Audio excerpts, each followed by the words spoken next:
Hello, welcome to my channel. My name's Alexa, and today I wanted to do my July wrap-up. So I'm quickly finding that wrap-ups are some of my favorite videos to film. I just love talking about the books that I've read in like a singular month and like seeing how each month turns out. Like, it's just so fun for me.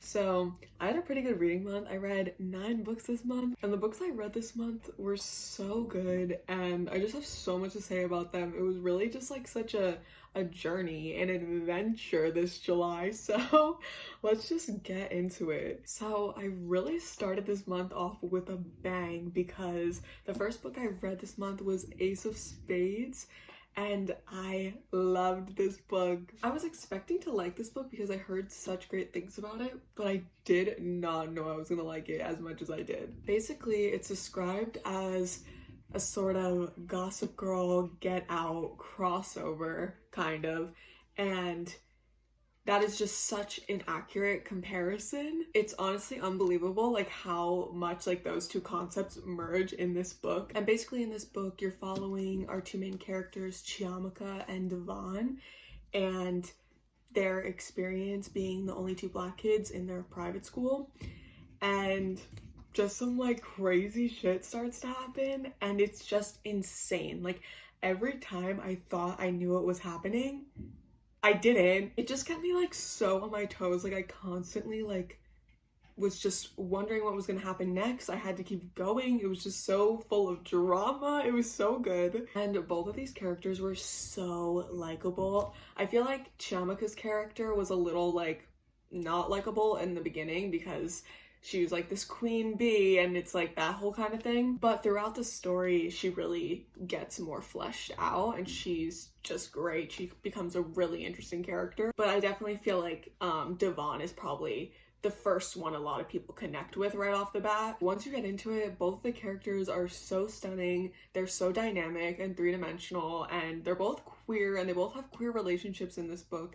And they both experience it very differently, so it was really interesting reading that. I will say it was kind of hard to get into at first, but it didn't even matter by the end. Like, it honestly did not even matter. Like, it was that good. So yeah, I ended up giving this 5 stars. It's honestly like one of my new favorites of the year. And can we talk about how this is young adult? Like, that's crazy to me.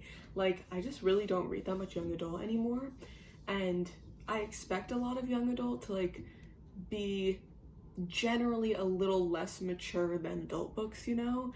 But this one was just so mature, so well written, so good. It was just like stunning. The next book I read was actually an audiobook, and I actually read 4 audiobooks this month, which is crazy. I totally didn't used to be like an audiobook listener, and now I'm super into it and it's really fun. So the audiobook I read was The Turn of the Key, and I really did like this book. Like, it was entertaining, it was fun, it was spooky, and basically it's about this woman who like goes to nanny these children. It has like such Haunting of Bly Manor vibes, honestly. And throughout it, just like creepy stuff is happening, and like the little girls are kind of creepy, you know, like that whole thing. And I really did like it, but I feel like some things just kind of fell flat for me, and I feel like there was just like things that could have been so much more fleshed out. And the ending of this book, I won't spoil, but it was a very abrupt ending, and I feel like it could go either way. Like, some people might love that, like love the way it ended and like how it just like literally hit you at the last second.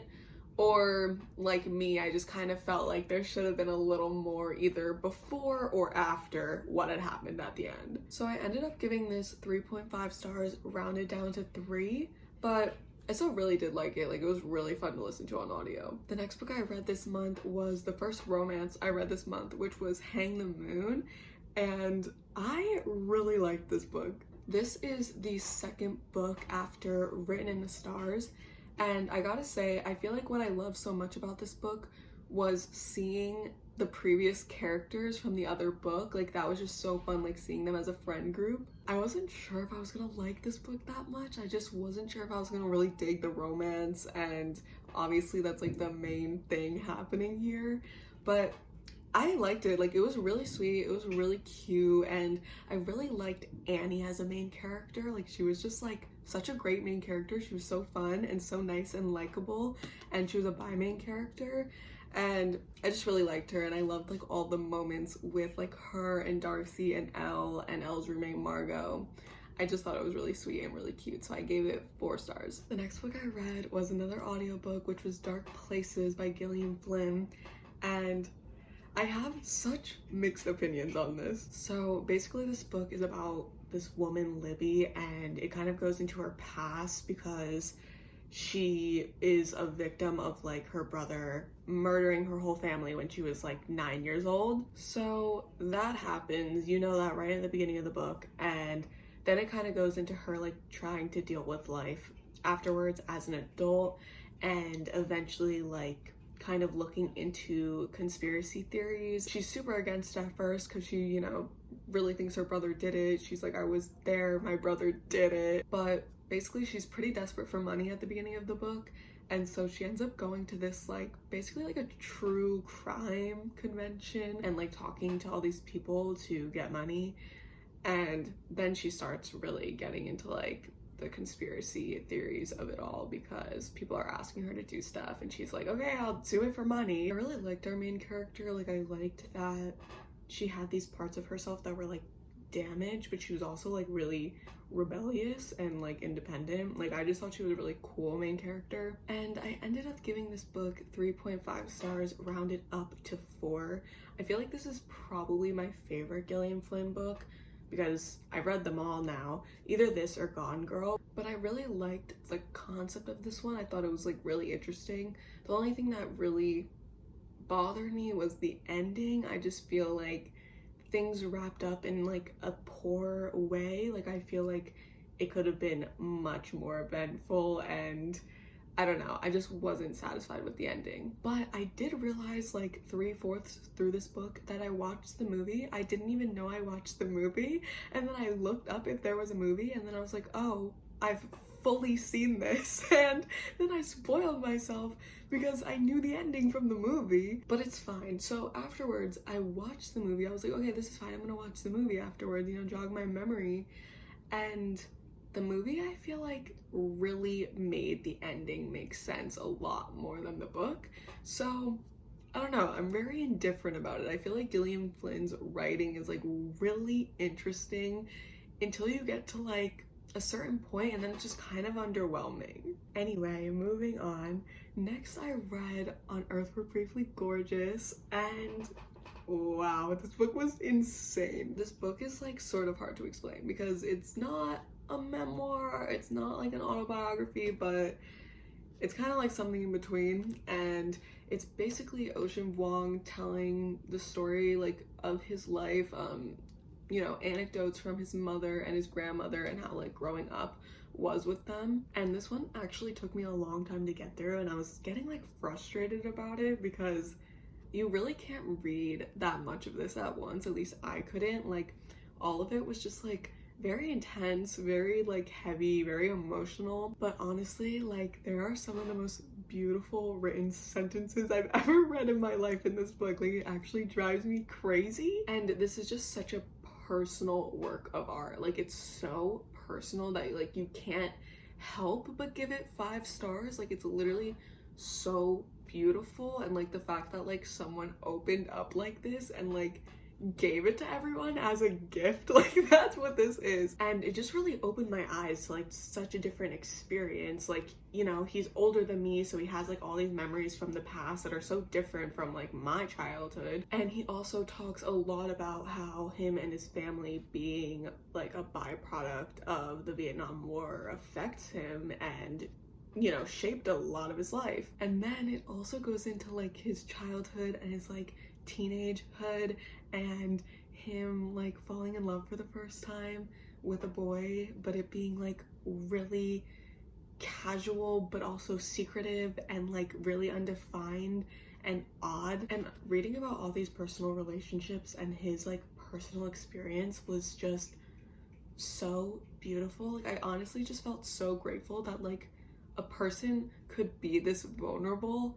and like just publish a book like this. Like, it actually blows my mind. Like, it's just so beautiful, and like a lot of this just reads like poetry because Ocean Vuong is a poet, and a lot of this just is pure poetry. Like, the way he writes is like no one I've ever read before, and it was so beautiful. The next book I read is Good Girl Bad Blood, and this is the second book in the A Good Girl's Guide to Murder series. And I read A Good Girl's Guide to Murder in January, and I really liked it. I gave it 4 stars, and I think I even said in one of my videos, I don't even know why I gave it 4 stars because there was nothing wrong with it, but I really liked it at the time. I was like so impressed by this like young adult like thriller kind of murder mystery novel. Like, I was so into it. And so I saw there was a second book, but I was like really iffy on buying it, and there's only a hardcover at the moment. But then I was on the Libby app and they had it on the app, and I got it at such a good time because after I checked it out, so many people were like on the wait list for it, and I was like, oh my god, thank goodness. Anyway, this one I think I liked even more than A Good Girl's Guide to Murder. I feel like this one was so fun because, like, again, you already have established characters and like established relationships, and I just really liked that. I also really love all the main characters. I love Pip, I love her best friend Kara, like I just love all of them. They're so likable, and this one was like way more intense than the first one. Like, I don't know, it was like really crazy. Like, basically from the first A Good Girl's Guide to Murder, what happens is this girl Pip is trying to solve this murder that happened in her town. This girl got murdered and her boyfriend got blamed for it, and then he killed himself, but she doesn't think the boyfriend did it. So she really like uncovers this whole ass mystery,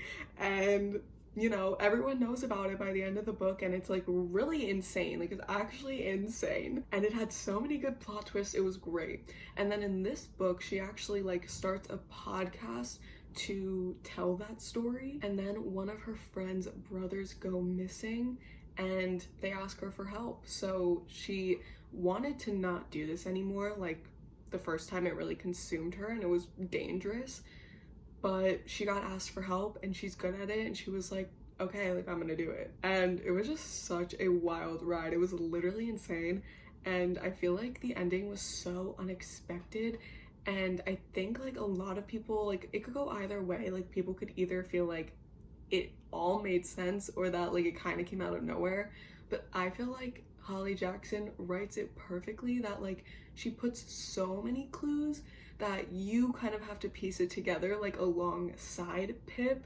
and you could be wrong, you could be right. Like, she drops so many hints, and I just thought it was so fun. I thought it wrapped up like in such an interesting way, and I like that she touches upon like Pip's trauma from like all of these really crazy events happening. Like, she's really not glossing over that at all. And I found out that there's literally gonna be a 3rd book coming out like very, very soon. Like, I don't know when, but very soon. And I didn't even know that. I thought it was only gonna be 2 novels. So in conclusion, I gave this 5 stars because it was so good, and because I listened to it on audio, it was such a different and unique experience, especially like the podcast elements.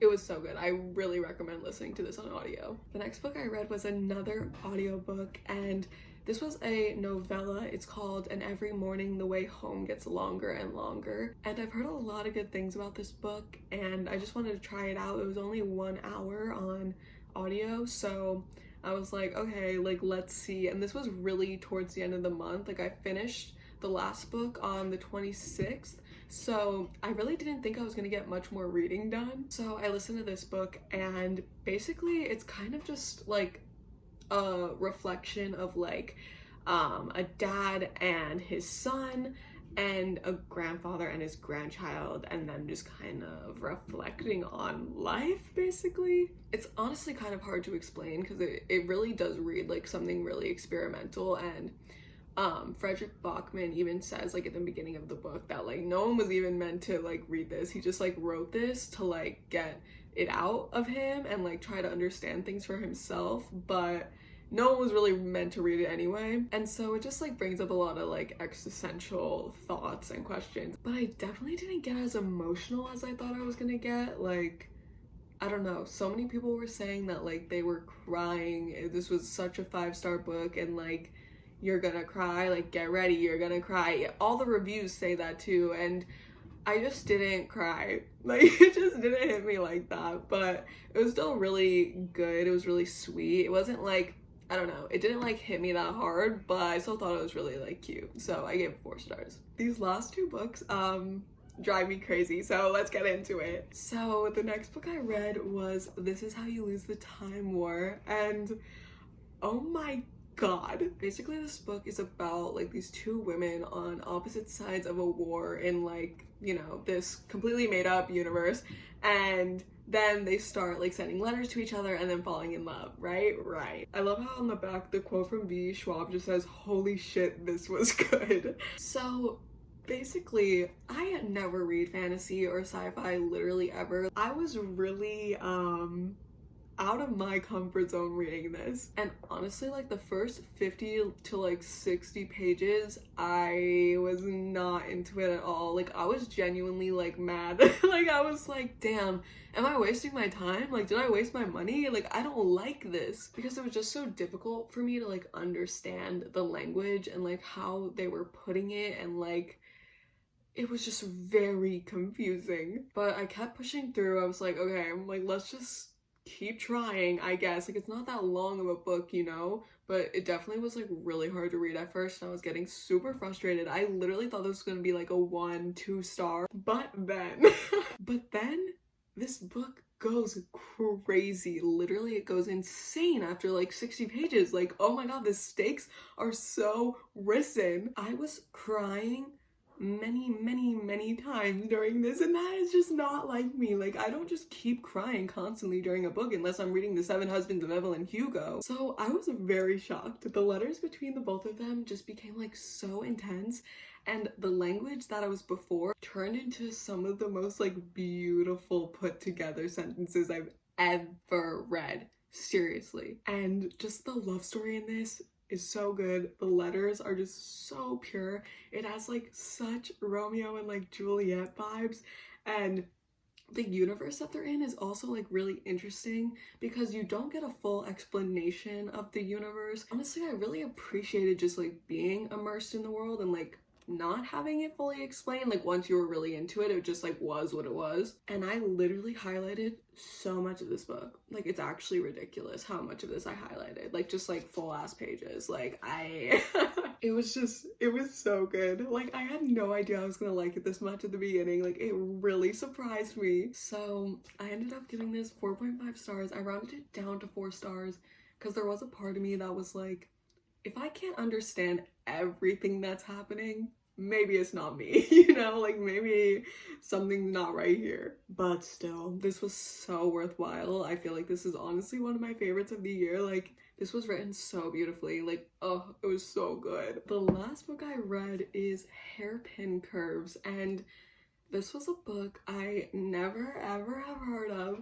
And then I was in Barnes & Noble's, I was in the romance section, and I saw this, and it piqued my interest. And honestly, I'm gonna be super honest, I hate this cover. It literally infuriates me. Like, I'm sorry, who made this? Like, I just want to talk because this had so much potential. Like, this book has such great potential for a cover, and this is what I was given. Like, I'm sorry, I'm so mad about it. Other than my beef with the cover, I really ended up liking this book. So basically, this book follows these 2 ex-best friends who have to come together for one of their mutual friends' weddings, and their mutual friend still thinks that they're best friends because they haven't talked in a while, and so they have to go to the wedding together, and they're like, you know, I don't have money to take a plane and like all this stuff, whatever. So they end up taking a road trip together. And it is so good. It's just so fun. Like, the friends to enemies to lovers trope happening here is ridiculous. And I really like both of these characters. I really believed their relationship, which I feel like is, you know, key to a romance, which I also feel like is very hard to do. And I just really like the journey this took us on, like the road trip. There was a 1-bed trope. Like, it was everything. Like, it was just so good, and it had a really sweet ending. I honestly would love a second book just saying, Aaliyah Winters, please give me a second book. It's honestly just so fun to read. I read it in 2 days. Did I mention that? I read it in 2 days. The first day I picked this book up, I read it from the hours of 7 to 1 a.m. So yeah, I consumed it very, very, very fast. I pretty much swallowed it whole. It was just one of those books, you know, like it was just so addicting. It was so fun. Like every part of it was just like so exciting. Like I never wanted to stop. Like I just kept being like, one more chapter. I ended up having so much fun with this one. I really liked it. I really liked their relationship. It was just so great. And I loved that like it was very serious, but also really playful, and there were just like such sweet moments, but also like really steamy moments. Like it was just giving me everything. I really suggest reading this if you want to read like a good sapphic romance, because I never heard of this before, and I picked it up and loved it. I gave it 3.5 stars. I rounded it up to 4, and I just loved it. Like it was so good. I'm definitely gonna reread this one. All right, well, those are all the 9 books I read this July. I had such a good reading month. Once again, very happy about it. Let me know what you read this month, how many books you read this month, and what was your favorite. But that's it for now. Thanks so much for watching and hanging out with me, and I'll see you in my next video. Bye.